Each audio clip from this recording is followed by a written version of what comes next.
আসসালামু আলাইকুম ওয়া রাহমাতুল্লাহি ওয়া বারাকাতুহু। আলহামদুলিল্লাহ নাহমাদুহু ওয়া নাস্তাঈনুহু ওয়া নাস্তাগফিরুহু ওয়া নাউযু বিল্লাহি মিন শুরুরি আনফুসিনা ওয়া মিন সাইয়্যাতি আ'মালিনা। মান ইয়াহদিহিল্লাহু ফালা মুদিল্লা লাহু ওয়া মান ইউদ্লিলহু ফালা হাদিয়া লাহু। ওয়া নাশহাদু আন লা ইলাহা ইল্লাল্লাহু ওয়াহদাহু লা শারীকা লাহু ওয়া নাশহাদু আন্না সাইয়্যিদানা মাওলানা মুহাম্মাদান আবদুহু ওয়া রাসূলুহু। أما بعد قال الله تعالى في القرآن الكريم ولله على الناس حج البيت من استطاع إليه سبيلا। সমস্ত প্রশংসা সেই মহান রব্বুল আলামিনের দরবারে, যিনি আজকে আমাদেরকে পবিত্র জুমার দিনে মসজিদে একত্রিত হওয়ার তৌফিক দান করলেন। সেই মহান রব্বুল আলামিনের দরবারে আমরা শুকরিয়া আদায় করছি, সকলে বলি আলহামদুলিল্লাহ। দরুদ ও সালাম পেশ করছি সাইয়্যিদুল মুরসালিন খাতামান নবিয়্যিন শাফিউল মুজনিবিন আর মুহাম্মদ সাল্লাল্লাহু আলাইহি ওয়াসাল্লাম, তার আহলে বায়াত, তার আসহাবে কেরাম সহ কিয়ামত পর্যন্ত যত মুমিন মুমিনাত আসবে সকলের রুহের প্রতি আমরা দরুদ ও সালাম পেশ করছি। সাল্লাল্লাহু তাআলা আলা খায়রি খালকি মুহাম্মাদিন ওয়া আলা আলিহি ওয়া আলা বাইতিহি ওয়া সাহবিহি আজমাইন ওয়া মান তাবিআহুম বিইহসানিন ইলা ইয়াউমিদ্দিন। আমরা বর্তমান সময়ে যেই মাস আমরা অতিক্রম করছি এটি হচ্ছে জিলহজ মাস। এই জিলহজ মাস এটি এমন একটি মাস যে মাসে ইসলামের দুইটা গুরুত্বপূর্ণ রোকন, দুইটা গুরুত্বপূর্ণ ইবাদত যেটা আমরা এই জিলহজ মাসে পালন করার সুযোগ আমাদের হয়ে থাকে। একটি হচ্ছে হজ, তার আরেকটি হচ্ছে কুরবানি। আল্লাহ রাব্বুল আলামিনের রহমতে যারা সামর্থ্য হলে বিশেষ করে নিজ বাসস্থান থেকে মক্কা পর্যন্ত যাওয়া, সেখানে হজ পালন করা এবং দেশে ফিরে আসা, এইরকম সম্পদ যদি কারো হয়, সেই সম্পদওয়ালা ব্যক্তির উপরে হজ তখন ফরজ হয়ে যায়। আল্লাহ রাব্বুল আলামিন সূরা আলে ইমরানের ৯৭ নম্বর আয়াতে বলেন যে ওয়ালিল্লাহি আলান নাস হিজ্জুল বাইতি মান ইসতাতা ইলাইহি সাবিলা, যে আর আল্লাহ মানুষের ওপরে তার ঘর বাইতুল্লাহর হজ করাটাকে ফরজ করেছেন মান ইসতাতা ইলাইহি সাবিলা, যার এই যাতায়াতের পথের খরচ আছে। তো এই আয়াতের মাধ্যমেই মূলত হজ থেকে মুসলমানদের উপর ফরজ করা হয়েছে। এবং হজ, যদি আমরা এই হজের একটু পরিচয় দেখি, হজের এইটার আরবি যে অভিধানগুলো আছে, ডিকশনারিগুলো আছে, সেখানে অনেক অর্থ আসে। তার মধ্যে হজের একটি অর্থ হচ্ছে আল কসদু ইলা মুজাবিন, অর্থাৎ কোনো মহৎ উদ্দেশ্যে বা সৎ উদ্দেশ্যে, নেক উদ্দেশ্যে কোনো কাজের ইচ্ছা পোষণ করা। তো হজের সংজ্ঞায় বলা হচ্ছে যে আল্লাহ রাব্বুল আলামিনের বাইতুল্লাহর সফরের উদ্দেশ্যে ইচ্ছা করা এবং এই বাইতুল্লাহতে গিয়ে হজের যে রোকনগুলো আছে এগুলো পালন করা, এবং এইগুলো করার মতো যাতায়াত সহ যার শারীরিক এবং আর্থিক সামর্থ্য আছে, সামর্থ্যবান লোকের উপরে এই হজটা তখন ফরজ হয়ে যায়। এবং এটাই হচ্ছে, এবং হজের যে প্রধানত যে কাজগুলো, এটা আমরা মূলত মক্কা কেন্দ্রিকই হয়ে থাকে। তবে আমরা যারা বিশেষ করে আমাদের রাসূল সাল্লাল্লাহু আলাইহি সাল্লামের প্রতি আলাদা একটি মহব্বতের কারণে আমরা হজের সময়টাও কী করি, মদিনাতে গিয়ে রাসূলুল্লাহ সাল্লাল্লাহু আলাইহি সাল্লামের কবর জিয়ারত আমরা করে থাকি। এজন্য এটা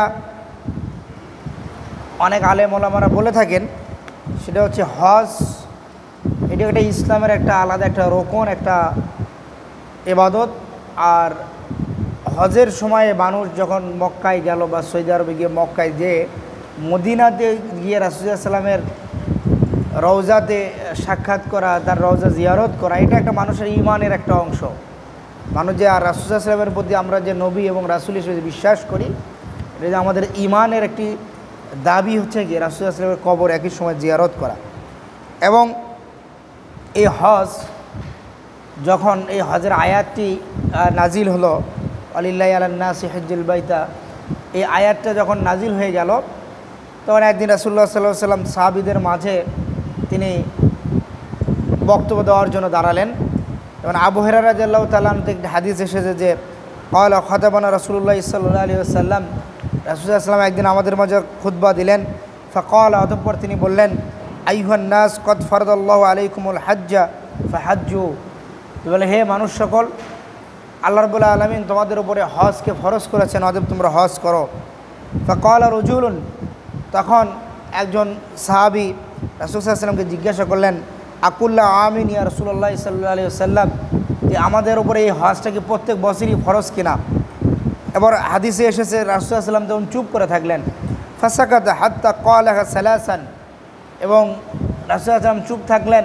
তো এই সাহাবী আরেকবার জিজ্ঞেস করলেন, এভাবে তিনবার তিনি রাসূল সাল্লাল্লাহু আলাইহি ওয়াসাল্লামকে একই কথা জিজ্ঞাসা করলেন যে হজ কি আমাদের উপরে কি প্রতি বছরই ফরজ কিনা? এবার রাসূল সাল্লাল্লাহু আলাইহি ওয়াসাল্লাম বললেন, ফাকালা রাসূলুল্লাহ সাল্লাল্লাহু আলাইহি ওয়াসাল্লাম লাউ কুলতু নাআম, যদি আমি বলতাম যে হ্যাঁ, লা ওয়াজাবাত, তাহলে এটা তোমাদের উপর ওয়াজিব হয়ে যেত, ফরজ হয়ে যেত। আর রাসূল সাল্লাল্লাহু আলাইহি ওয়াসাল্লাম বললেন যে তিনি যদি হ্যাঁ বলতেন, বা ওই সাহাবীর প্রতি উত্তরে যদি সামান্যতম যদি তিনি বলতেন না করা যেতে পারে বা এরকম, তাহলে দেখা যেত আল্লাহ রাব্বুল আলামিন হয়তো রাসূল সাল্লাল্লাহু আলাইহি ওয়াসাল্লামের এই কথাটাকে কি, যেহেতু রাসূল সাল্লাল্লাহু আলাইহি ওয়াসাল্লামের মুখনিসৃত বাণী শরীয়তের একটি ভিত্তি, রাসূল সাল্লাল্লাহু আলাইহি ওয়াসাল্লাম যা বলেছেন এটাই কি শরীয়ত। রাসূল সাল্লাল্লাহু আলাইহি ওয়াসাল্লাম যদি বলে ফেলতেন যে হজ মুসলমানদের উপরে প্রতি বছরই ফরজ, তাহলে এটা আমাদের জন্য কী হতো, অত্যন্ত কঠিন হয়ে যেত। যেটা রাসূল সাল্লাল্লাহু আলাইহি ওয়াসাল্লাম বলছেন যে ওয়ালামাস্তাতাতুম, তাহলে তোমরা এটা কি করতে পারতে না, এটা তোমাদের জন্য সামর্থ্যের বাহিরে হয়ে যেত। সুম্মা ক্বালা যারুনি মা তারাকতুকুম ফাইন্নামা হালাকা মান কানা ক্বাবলাকুম বিকাসরাতি সুআলিহিম, রাসূল সাল্লাল্লাহু আলাইহি ওয়াসাল্লাম বললেন যে তোমরা, আমি তোমাদেরকে যতটুকু শরীয়তের বাণী, তোমাদেরকে শরীয়তের হুকুম ততটুকুই তোমরা গ্রহণ করো, প্রশ্ন করে এটাকে বেশি করার প্রয়োজন নাই। কারণ পূর্ববর্তী উম্মতের জাতিরা দেখা গিয়েছে তাদের নবীকে অতিরিক্ত প্রশ্ন করার কারণে, বেশি বেশি প্রশ্ন করার কারণে দেখা গেছে তারা ধ্বংস হয়ে গিয়েছে। হয়তো এমন প্রশ্ন করেছে যার বিপরীতে হয়তো আল্লাহ হয়তো অখুশি হয়ে গিয়েছেন, তাদের উপরে রাগান্বিত হয়ে গেছেন। এরপর বলছেন ওয়া ইখতিলাফিহিম আলা আম্বিয়াই, এবং তাদের নবীদের সাথে তারা ইখতিলাফ করতো। ফাইজা আমারতুকুম বিশাইইন ফাআতু মিনহু মাস্তাতাতুম ওয়া ইজা নাহাইতুকুম আন শাইইন ফাদাউহু, রাসূল সাল্লাল্লাহু আলাইহি ওয়াসাল্লাম বলছেন আমি তোমাদেরকে যতটুকু আদেশ করি ততটুকুই তোমরা গ্রহণ করো, আর যতটুকু তোমাদেরকে নিষেধ করা হয় ততটুকু তোমরা ছেড়ে দাও। এবং এই এই এই আয়াত এবং হাদিস দ্বারা আমরা যেটা বুঝতে পারি, যদি আমাদের উপরে হজের করার মতো যে সামর্থ্য, এটা যদি আমাদের হয়ে যায় আর্থিক এই সামর্থ্যটা, তাহলে অবশ্যই আমাদেরকে এই হজ কিন্তু পালন করতে হবে। এখন প্রশ্ন আসে, হয়তো আমার বা আপনার কাছে হজ করার মতো একটা পরিমাণ অর্থ আপনার কাছে এসে গেল, এখন এই হজটা কি আপনি তখনই করবেন?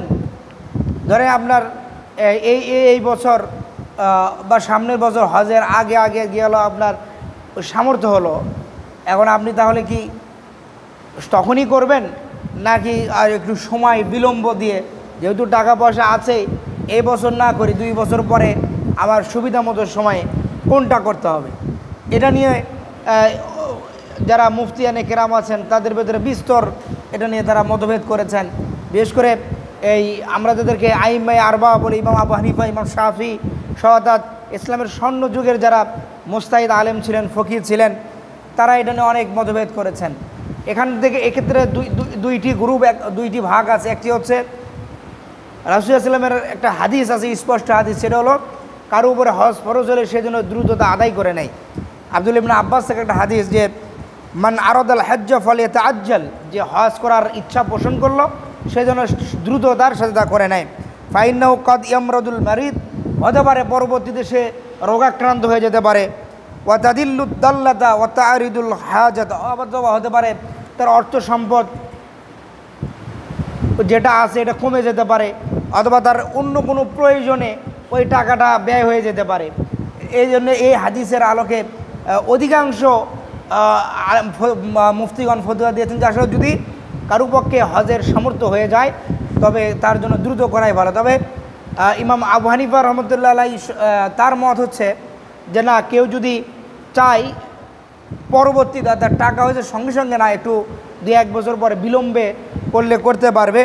তবে যেহেতু মানুষ তার ভবিষ্যৎ সম্পর্কে জানে না, ভবিষ্যতে কী হবে না হবে, এই জন্যে বেশিরভাগই আলেমগঞ্জের বলেন কারো সামর্থ্য হয়ে গেলে সঙ্গে সঙ্গে কি হজটা করে ফেলে নেওয়া ভালো। এবং এই হজের একটা দেখেন, হজের যে গুরুত্ব বা আপনি যে একটা তাৎপর্যটা যদি আমরা দেখি, এই যে আমাদের গতকালকে আরাফার ময়দানে সৌদি আরবে আরাফাদের ময়দানে সকল হাজিরা একত্রিত হলো, তারপরে মুজদালিফায় তারা রাত্রি যাপন করলো, এবারে মিনাতে এই যে আবার কাবাতে এসে তারা যে তাওয়াফ করতেছে, এখানে দেখেন এই মানুষগুলো সেখানে কিন্তু খুবই কোটিপতি মানুষ হয়ে গিয়েছে, সেখানে কোনো মধ্যবিত্ত গিয়েছে, কোনো গরিব মানুষে গিয়েছে, হতে পারে সে টাকা জমিয়ে জমিয়ে হজে গিয়েছে, আবার খুবই সাদা মানুষ, খুবই কালো মানুষ। অর্থাৎ এই যে মানব সমাজের যেই এই বৈচিত্র্য, এই বৈচিত্র্য নিয়েই কিন্তু সবাই সেখানে এগিয়েছে। কিন্তু সেখানে কিন্তু এই মানুষগুলোকে দেখে আপনার কিন্তু চেনার মতো কোনো উপায় নাই ওই ব্যক্তিটা আসলেই ওই কোনো একটা রাষ্ট্রের প্রেসিডেন্ট কিনা, বা ওই ব্যক্তিটা কোনো দেশের ধনী কিনা, বা বিশ্বের সবচেয়ে ধনী ব্যক্তিদের মধ্যে একজন কিনা। এটা কিন্তু ওই সাদা কাপড় পরিহিত, খালি মাথা আর মাত্র 2 জোড়া কাপড় পরিহিত লোক দেখে কিন্তু এই বোঝার কিন্তু সুযোগ নাই। অর্থাৎ এই মাঠে মানুষ একত্রিত হয়েছে। ওই যে ইব্রাহিম আলাইহিস সালাম তিনি কাবা শরীফ কাবা যখন তিনি তৈরি করার পরে আল্লাহর নির্দেশ মতো ওয়াজ্জিন বিন্নাসি, যে আল্লাহ তাকে যে বললেন যে তুমি মানুষদেরকে কী করো, মানুষদেরকে আজান দাও বিল বাইতি, এই ঘরে আসার জন্য। এই যে তিনি আজান দিলেন, ওই আজানে যারা কি হয়েছে তারা কিন্তু এখানে একত্রিত হয়েছে। আর এই যে মানুষ যখন হজে এভাবে একত্রিত হয় তখন আল্লাহ রাব্বুল আলামিন তার চতুর্পার্শ্বে অবস্থিত ফেরেশতাদেরকে ডাকেন, ডেকে ডেকে তাদের সামনে তিনি তখন এই বিষয়গুলো বলতে থাকেন, দেখো এই মানুষেরা আজকে আমার আহ্বানে তারা কি করেছে, তাদের বাড়িঘর সংসার পরিত্যাগ করে তারা তাদের অর্থ উপার্জিত একটি সম্পদ অংশ নিয়ে তারা আজকে এখানে তারা ইয়াতে চলে এসেছে, তারা এই হজ করার জন্য এখানে একত্রিত হয়েছে। অর্থাৎ আল্লাহ তখন এই মানুষদেরকে নিয়ে তিনি তাদেরকে গর্ব করতে থাকেন। এবং আমাদের যদি সামর্থ্য হয় অবশ্যই আমাদের উচিত হলো দ্রুত হজ করে নেওয়া, কারণ এই হজের কিছু ফজিলত আছে, এই হজ করার কিছু উপকারিতা আছে।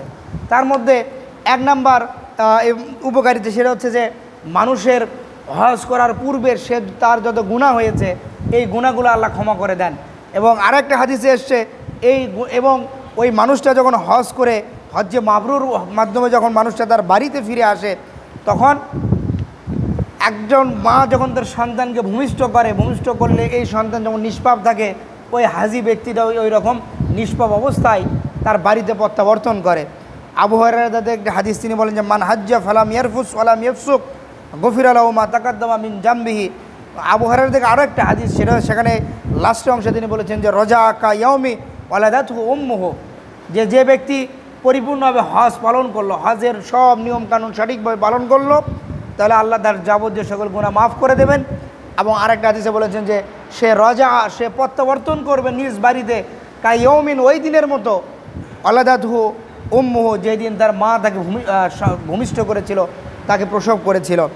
এবং এই হাজি ব্যক্তি যখন তার বাড়িতে ফিরে আসে, এই হাজি যখন হজ করতে যায়, এই যাতায়াতের পথ বাড়িতে ফিরে আসা, এই সময় সে আল্লাহর মেহমান হিসেবে এই পুরো পথটা সে যাতায়াত করে।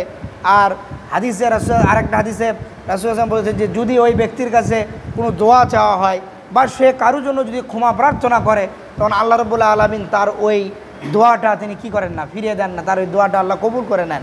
কারণ আগে তো সে ব্যক্তিটি সদ্যই আল্লাহর মেহমান হিসেবে ফিরে এসেছে, এরকম ব্যক্তির দোয়া এবং যেটা এই দোয়াটা আল্লাহ ফিরিয়ে দেন না।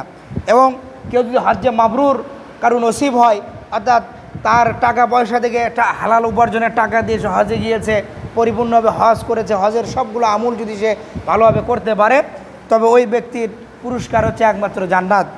আবু হুরায়রা থেকে আরেকটা হাদিস তিনি বলেন আল উমরাতু ইলাল উমরাতি কাফারাতুন লিমা বাইনাহুমা ওয়াল হজ্জিল মাবরুর লাইসা লাহু জাযাউন ইল্লাল জান্নাহ।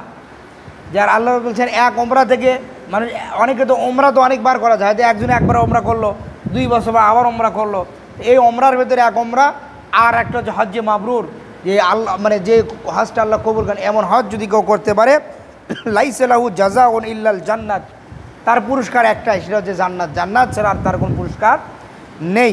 এবং হজের আরেকটা উপকারিতা হচ্ছে এই হজের দ্বারা, ওমরার দ্বারা আল্লাহ রাব্বুল আলামিন মানুষের ধন সম্পদ বৃদ্ধি করে দেন। এবং এটা অনেক সময় পরীক্ষিত, অনেক জায়গায় দেখা গিয়েছে কেউ হয়তো হজ করেছে, পরবর্তীতে দেখেছে আল্লাহ তার ধন সম্পদ বৃদ্ধি করে দিয়েছেন। এবং অনেকে আছে হয়তো কাবা শরীফ ধরে মানুষ আল্লাহর কাছে সম্পদই চায়, তবে এইটার ক্ষেত্রে নিষেধ করা হয়েছে হাদিসে, এবং যারা অনেক আলেমরা নিষেধ করেন যে চাওয়ার দরকার নাই। হজের দ্বারা, আপনার ওমরার দ্বারা আল্লাহ অটোমেটিক আপনার কি করবেন, ধন সম্পদ আল্লাহ বৃদ্ধি করে দেবেন। এটা আলাদাভাবে চাওয়াটা তখন কী হয়, এটা দুনিয়াবি কোনো কিছু চাওয়াটা আল্লাহর কাছে হয়ে যায়। আর মানুষ কাবা শরীফে গিয়ে সে তো আল্লাহর কাছে তার আখিরাতের জন্য চাইবে, তার গুনাহ মাফ চাইবে। এটার আলাদা পুরস্কার হিসেবে, হজের পরিপূর্ণ পুরস্কার হিসেবে একটা অতিরিক্ত বোনাস হিসেবে আল্লাহ কী করেন, তার সম্পদ বৃদ্ধি করে দেন, তার দারিদ্রতা দূর করে দেন। যেমন আব্দুল্লাহ ইবনে আব্বাস রাদিয়াল্লাহু তাআলা জলিলুল কদর সাহাবী, রইসুল মুফাসসিরিন, তিনি বলছেন তাবিউ বাইনাল হজ্জি ওয়াল উমরাতি ফাইন্নাহুমা ইয়ানফিয়ানিল ফাকরা ওয়াজ যুনুবা কামা ইয়ানফিল কিরু খাবাসাল হাদিদ ওয়াজ যাহাবা ওয়াল ফিদ্দাতা। তিনি বলছেন যে তোমরা হজ এবং উমরা করো, তাহলে কি হয়, ফাইন্নামা, আর এগুলোতে ফাইন্নামা ইয়ানফিয়ান, এইগুলোতে উপকারিতা আছে কি, আল ফাকরা ওয়াজ যুনুব, মানুষের গুনাহ এবং দারিদ্রতা, এই দুইটা মানুষের থেকে এভাবে দূরে সরে যায়।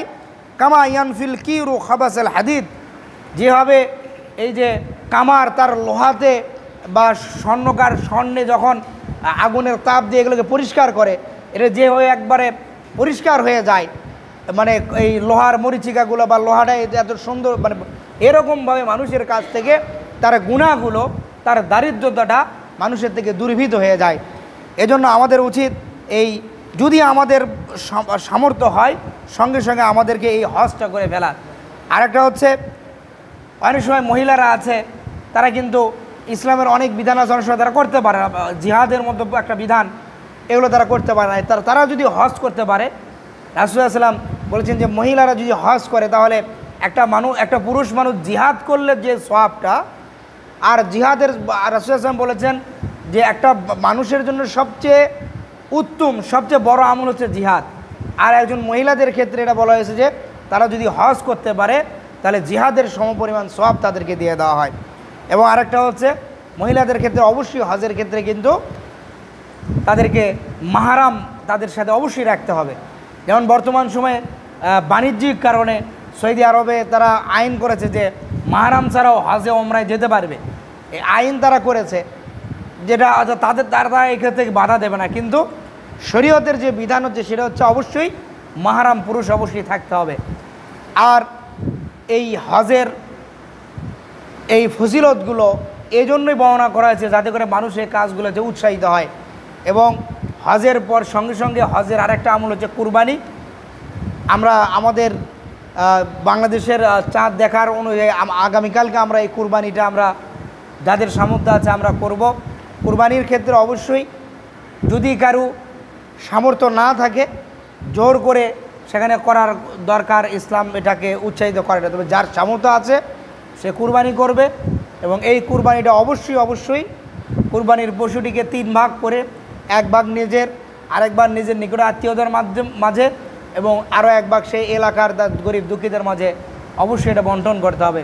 বর্তমানে মানুষের ভিতরে এক ধরনের মনোভাব এসে গেছে যে যেহেতু কুরবানি আমি দিচ্ছি আর টাকা খরচ করে দিচ্ছি, সব গোস্ত আমি ইয়া করব, মানুষকে কী দরকার, এ ধরনের মনোভাব মানুষের মধ্যে চলে আসছে। এখন কুরবানির যে বিধান সেটা হচ্ছে, হ্যাঁ কুরবানির গোস্ত আপনি চাইলে সবই খাইতে পারবেন, কিন্তু ইসলামিক শরীয়তের যে বিধানগুলো আল্লাহ দিয়েছেন মানুষের জন্য, এই শরীয়তের প্রত্যেকটা বিধান মানুষের উপকারিতার জন্য। কুরবানির যে ইবাদতটা, ঈদের যে ইবাদতটা, এটা সামাজিক ইবাদত, এটা ব্যক্তিগত ইবাদত নয়। আপনার নামাজ, আপনার দান, আপনার রোজা, এগুলো আপনার ব্যক্তিগত উপকারিতা, কিন্তু ঈদ, কুরবানি এগুলোতে সামাজিক একটা ইবাদত, অর্থাৎ সমাজের সকল মুসলমান মিলে আপনি এই কাজটা করবেন।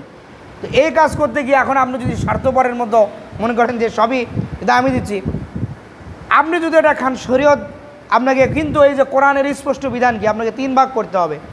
এখন অনেক জায়গায় সামাজিক বন্টন করতে গিয়ে অনেকে হয়তো বা অনেকে করে কি যে অনেক এলাকায় আছে এবং এটা নিয়ে বিতর্ক হওয়ার কারণে অনেকে বলতেছে যে কি নিজে কুরবানি করবে, নিজেই মানুষকে ভাগ করে দেবে। এখন বাংলাদেশের যে অবস্থা সেটা হচ্ছে যে স্বাভাবিকভাবে একজন মধ্যবিত্ত মানুষ যে কুরবানি দেওয়ার সামর্থ্য নেই, সে তার আপনার বাড়িতে গিয়ে চাইবে না, তার একটা সেলফ রেসপেক্ট তো আছে, সে তার চাইবে না। আপনি মুসলমান ভাই হিসেবে আপনি জানেন সে দিতে পারেনি, তার মানে আপনাকে আপনার দায়িত্ব সে তার কাছে পৌঁছে দেওয়া। এখন বাংলাদেশে কি হয়, ওই হয়তো যারা একবারই হয়তো বাড়ি বাড়ি যায়, বিশেষ করে শহরের দিকে, একটা দুইটা করে গোস্ত, ও এখন এই একটা দুইটা গোস্ত মানে তাকে একটা খাওয়ার মতো হতে হলে আমরা অন্তত পক্ষে থেকে 50, 60, 70 বা 100 বাড়িতে যেতে হবে। এটা তো একজন, এটা তো মানুষ, এটা তো ইসলামের তো বিধান দিয়ে জন্য আসেনি। ইসলামের এই বিধান এসেছে গরিব এবং ধনী মধ্যবিত্ত যারা আছে তারা সবাই একসাথে কি করবে, একটা দিন তারা এই কুরবানি করবে, তারা গোস্ত খাবে, এটা একটা আনন্দ করবে। এখন এখানে স্বার্থপরতার কোনো সুযোগ কিন্তু ইসলামে নাই। এই জন্য আমাদের মধ্যে যে এ ধরনের মনোভাব চলে আসে, আমরা আল্লাহর কাছে তওবা করব যাতে আল্লাহ আমাদেরকে মনোজগতে যাতে এই ধরনের চিন্তা ভাবনা শয়তানের অসহায় যাতে কি না আসে।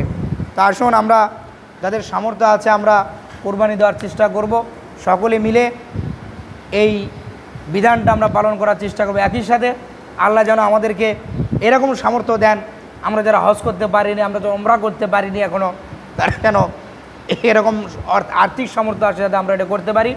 আল্লাহ যেন আমাদের সে তৌফিক দান করেন। আমিন। আসসালামু আলাইকুম রহমতুল্লাহি ওয়া বারাকাতুহু।